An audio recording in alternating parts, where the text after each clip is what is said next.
안녕하십니까. 안서현 대표 환경행사입니다. 오늘 제 474강은요. 금융감독원이 제시하는 상장에서 회계 부정 예방을 위한 점검표 10가지하고 세금 문제를 한번 보겠습니다. 기본적으로 회사는 이제 매년 재무상태표하고 손익계산서를 공시하죠. 그래서 재무상태표에는 자산이 있고 고정자산이 있고 기타 자산이 있는데 부채가 있고 여기에서 이런 자산의 금액을 플러스 한다든가 마이너스 한다든가 부채를 마이너스 한다든가 이렇게 해서 이제 뭔가 회계 분식이 일어나서 분식회계에 따라서 이익이 플러스가 되기도 하고 마이너스 내려가기도 하고 그런다는 얘기죠. 손익계산서에도 매출과 원가를 분리해가지고 실적을 과대해서 한다든가 아니면 매출만 과대해서 이걸 또 풀이가 해가지고 이제 하대해서 이렇게 해서 이제 나름대로 이익 관리를 하고 또 이익을 좀 과대 계산해서 주가도 유지하고 자기 실적도 보수를 해서 상여금도 많게 하는 게 이제 이 상장회사들의 유의인데 저희 회계사들도 항상 그런 것은 첫째 예방하지만 시달리고 있고 협박에 그렇지만 이제 우선 안세정인증을 10월 13일자에 내지에 이렇게 쓴 거를 제가 출력 원전을 하고 있고요. 그걸 강의하는 것이죠. 그래서 이렇게 출력을 해놨으니 보시면 되겠습니다. 자, 이게 내용이 많아가지고 제가 보면서 하겠습니다. 자, 이게 먼저 우리가 실적 부풀리를 하려면 매출 부분부터 있는데 총판회사, 자명회사 이런 거를 이제 만들어가지고 대량 판매를 해서 밀어내기 매출을 한다는 얘기죠. 이럴 때 이제 허위 계상의 매출이 이제 밀어내기 매출이 올라가면서 여기 유동 매출 채권도 이제 올라가는데 이런 것이 이제 회수 불능의 채권이 된다 그런 얘기죠. 이런 거에 대한 세금 문제는 이제 과잉 매출 매입 계산서에 따른 이제 가한세가 있고 상대방은 매입세 공정제가 되고 원가 부인되게 상해 처분된다 그런 얘기고 허위 매출 그러니까 이제 밀어내기 매출은 이제 원래 약간 실체화도 있는 건데 허위 매출 그냥 무조건 매출만 올리고 그냥 매출 조금만 반영해서 이익을 과대 계산하는 쪽으로 했는데 이제 별도 법인 설립해서 적자 모면하기 위해서 뭐 이렇게 세액량수만 추구받는다든가 이렇게 하는 것이죠. 그래서 허위 매출에 대응하는 원가나 민감비는 송금 물산이 입된다 이런 얘기죠.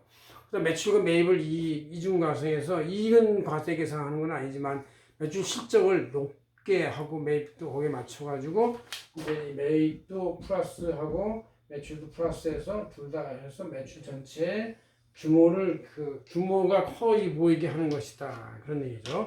직접 부풀리기다. 관련 대응 원가인 매입 원재료는 송금물 사입된다 이런 얘기죠.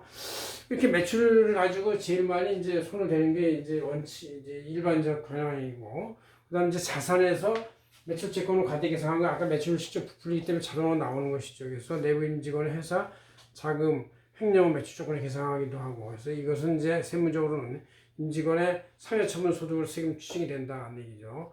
특수관계자 대여금이 있어요. 다섯 번째 경영진의 부당 인출자금 계산을 하는데 특수관계자 대여를 시켜서 이렇게 하는데 이 대여자 상여처분을 소득세 추징한다 이런 얘기죠.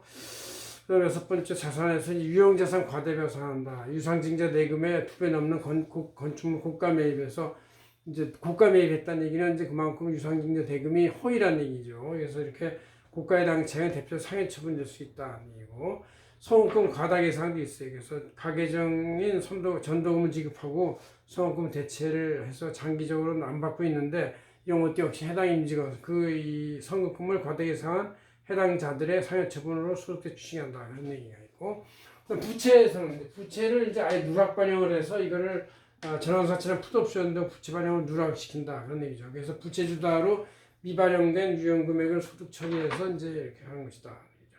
그다음 이제 특수관계자를 이용한 또 손익 계산이 있는데 손익 조정이 있는데 종속회사의 손익 조정한다. 그래서 해외 자회사의 매출 과소 반영하고 과대 계산을 해서 이렇게 해서 이렇게 하면 이제 통합 연결 이익이 이제 더 과대 형성되거나 손실이 발생되지 않아 가지고 이렇게 되는데 이것이 이제 법인세를 과세시키는 문제가 생긴다는 얘기죠.